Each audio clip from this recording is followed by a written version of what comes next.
Welcome to part 14 of our study of the book of Revelation. We'll be covering chapters 17 through 18 and talking about the whore, the beast, and the fall of Babylon. How do you like the Isle of Patmos behind me?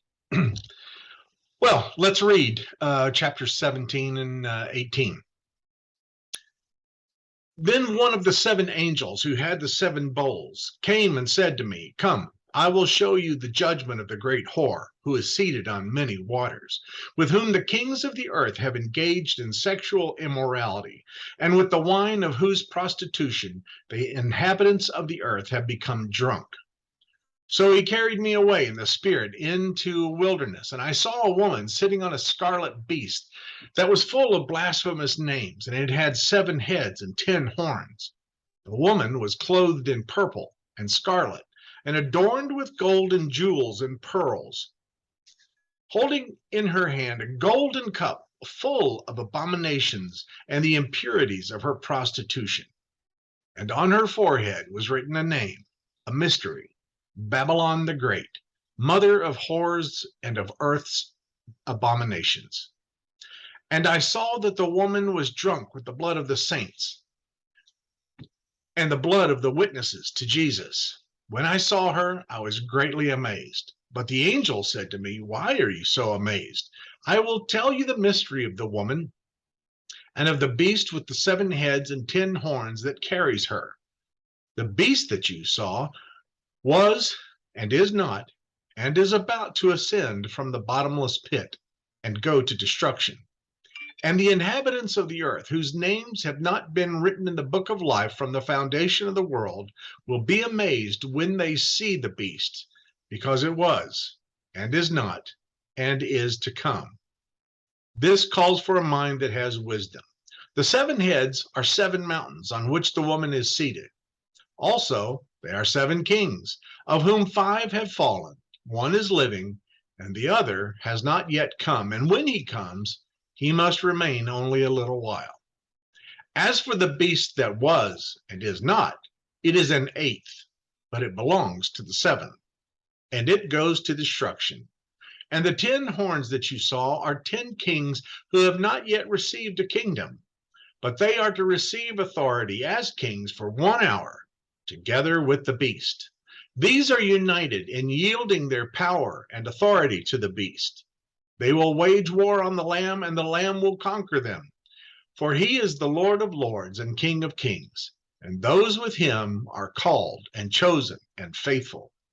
And he said to me, "The waters that you saw where the whore is seated are people and multitudes and nations and languages. And the 10 horns that you saw, they and the beast will hate the whore. They will make her desolate and naked. They will devour her flesh and burn her up with fire. For God has put into their hearts to carry out his purpose by agreeing to give their kingdom to the beast until the words of God will be fulfilled. The woman you saw is the great city that rules over the kings of the earth." Chapter 18. After this, I saw another angel coming down from heaven, having great authority, and the earth was illumined by his splendor. He called out with a mighty voice, "Fallen, fallen is Babylon the Great. It has become a dwelling place of demons, a haunt of every foul spirit, a haunt of every foul bird, a haunt of every foul and hateful beast. For all the nations have fallen from the wine of the wrath of her prostitution. The kings of the earth have engaged in sexual immorality with her, and the merchants of the earth have grown rich from the power of her luxury." Then I heard another voice from heaven saying, "Come out of her, my people, so that you do not take part in her sins, and so that you do not share in her plagues, for her sins are heaped high as heaven, and God has remembered her iniquities. Render to her as she herself has rendered, and repay her double for her deeds. Mix a double dose for her in the cup she mixed. As she glorified herself and lived luxuriously, to give her a like measure of torment and grief. Since in her heart she says, I rule as a queen, I am no widow, and I will never see grief. Therefore her plagues will come in a single day, pestilence and mourning and famine, and she will be burned with fire, for the mighty is the Lord who judges her. And the kings of the earth who engaged in sexual immorality and lived in luxury with her will weep and wail over her when they see the smoke of her burning. They will stand far off in fear of her torment and say, Alas, alas, the great city, Babylon, the mighty city, for in 1 hour your judgment has come. And the merchants of the earth weep and mourn for her, since no one buys their cargo anymore. Cargo of gold, silver, jewels, and pearls, fine linen, purple, silk and scarlet, all kinds of scented wool, all articles of ivory, all articles of costly wood, bronze, iron, and marble, cinnamon, spice, incense, myrrh, frankincense, wine, olive oil, choice flour and wheat, cattle and sheep, horses and chariots, slaves and human lives. The fruit for which your soul longed has gone from you, and all your delicacies and your splendor are lost to you, never to be found again. The merchants of these wares who grew wealthy from her will stand far off in fear of her torment, weeping and mourning aloud. Alas, alas, the great city, clothed in fine linen, in purple and scarlet, adorned with gold, with jewels and pearls, for in 1 hour all this wealth has been laid waste. And all shipmasters and seafarers, sailors, and all whose trade is on the sea, stood far off and cried out as they saw the smoke of her burning. What city was like the great city? And they threw dust on their heads as they wept and mourned, crying out, Alas, alas, the great city, where all who had ships at sea grew rich by her wealth. For in 1 hour she has been laid waste. Rejoice over her, O heaven, you saints and apostles and prophets, for God has condemned her condemnation of you. Then a mighty angel stood up and took up a stone like a great millstone and threw it into the sea, saying, With such violence, Babylon, the great city, will be thrown down and will be found no more. And the sound of harpists and entertainers and of flutists and trumpeters will be heard in you no more. And an artisan of any trade will be found in you no more. And the sound of the millstone will be heard in you no more. And the light of a lamp will shine in you no more. And the voice of bridegroom and bride will be heard in you no more. For your merchants were the magnates of the earth, and all nations were deceived by your sorcery. And in you was found the blood of prophets and of saints, and of all who have been slaughtered on earth. Goodness. Chapters 17 and 18 of Revelation contain some of the most remarkable and imaginative writing offered to us from the ancient world. At the end of the last chapter, it was announced that Babylon the Great had fallen. And now, John will offer us a full-blown description of the fall of the allegorical Babylon. Beginning in Revelation 17, verse 1, the fall of Babylon is lamented. The seventh bowl was the finality of God's judgment, announcing the fall of Babylon, which is, of course, Rome. The fall of Babylon is announced from the heavenlies and then lamented on earth. It is announced as a soon coming event by an angel. In verse 1, the great horror is clearly identifiable as the city of Rome, not the Roman Empire, the city of Rome. Whereas the bride of Christ had been called the New Jerusalem and uses the very same introductory formula, so is Rome now identified as the whore, bride and whore. Jerusalem, Rome. This whore, Rome, has caused the kings of the earth to come to her and to acknowledge Rome, and the people of the earth have become drunk with the fornication of drawing people away into the cult of the Roman Caesars. But she is not drunk with wine. Rather, she is drunk with the blood of the martyrs. The Roman historian Tacitus, a non-Christian historian, said that a vast multitude, this is a quote, a vast multitude of Christians were not only put to death, but put to death with insult.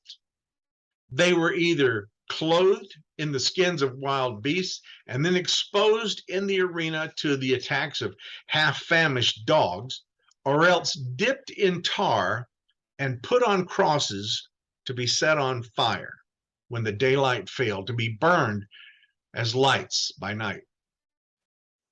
According to Tacitus, Nero's persecution of Christians was so horrific that even non-Christian citizens of Rome were horrified at the bloodletting and began to plead on behalf of the Christians. John goes on to describe this woman sitting on a scarlet beast that was full of blasphemous names with the now familiar 7 heads and 10 horns.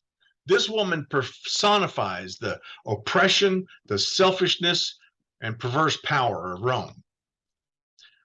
The whore, as a wicked city, is described in passages in the Hebrew Bible, the Old Testament. In Isaiah chapter 23, verse 17, it's the city of Tyre. In Nahum chapter 3, verse 4, the whore city is is Nineveh. Just as Babylon represented all that was wicked for the Hebrews, so does John now recognize Rome as another Babylon, the seductive woman who is the source of all tempting luxuries, perversions of selfishness, and greed. Just like the New Jerusalem, the whore of Babylon is decked out in gold and jewels and pearls. It's the contrast of bride and whore that is one of the most, what do I want to say? It's one of the most outstanding features of this dualism that we find in apocalyptic literature, good and bad, so on and so on.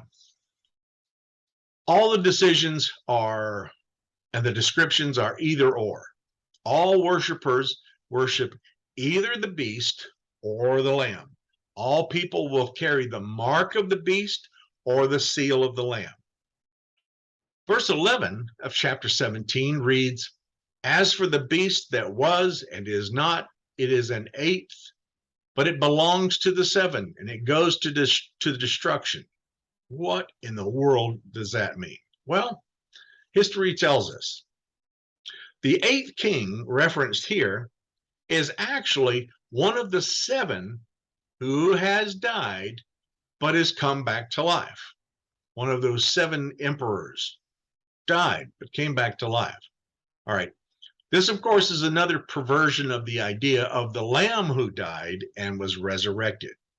As we said before, the emperor who died but has returned is a reference to Nero returning in the person of Domitian, who was the emperor during the time of John on Patmos.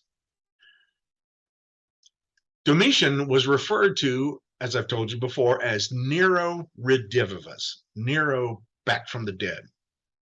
Still, we should not assume that John is trying to point out any specific emperor, but is rather referring to the Roman Empire.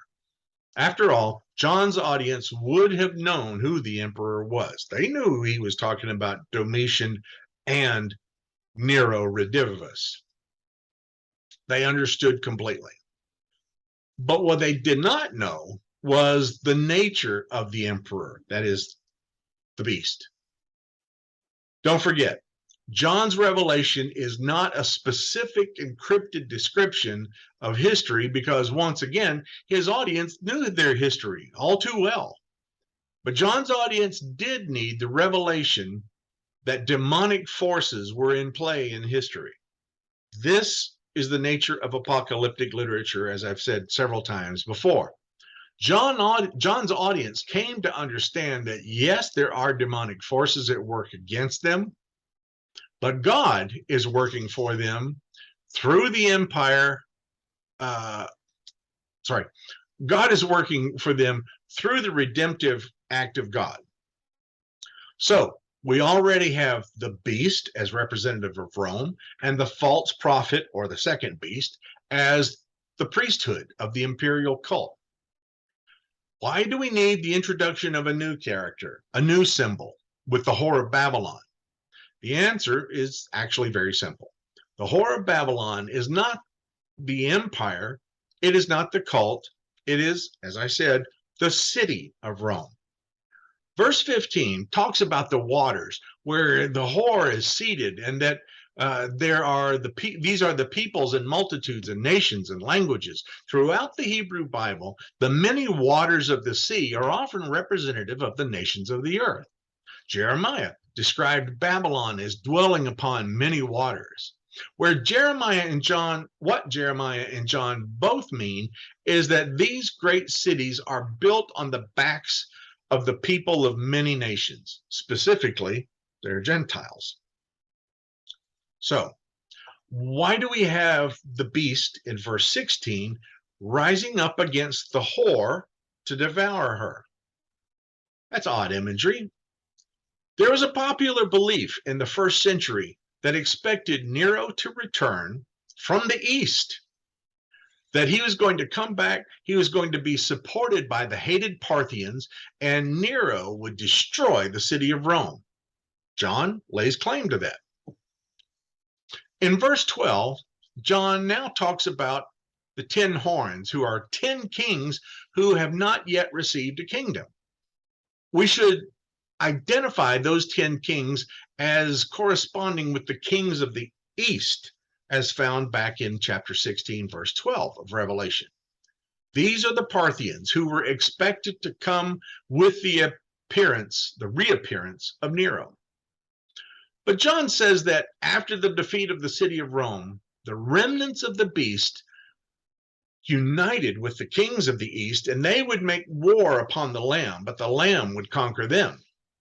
All of this is in the future tense of the verb, will wage war. It is anticipating the battle of Revelation that we find in Revelation chapter 19, verses 19 through 21. We're told that this second coming of Nero would burn Rome to ashes.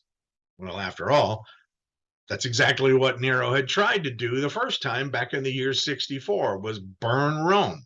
Of course, his point then was to burn the city of Rome so he could rebuild a new Rome. He was going to call it Neropolis, the city of Nero.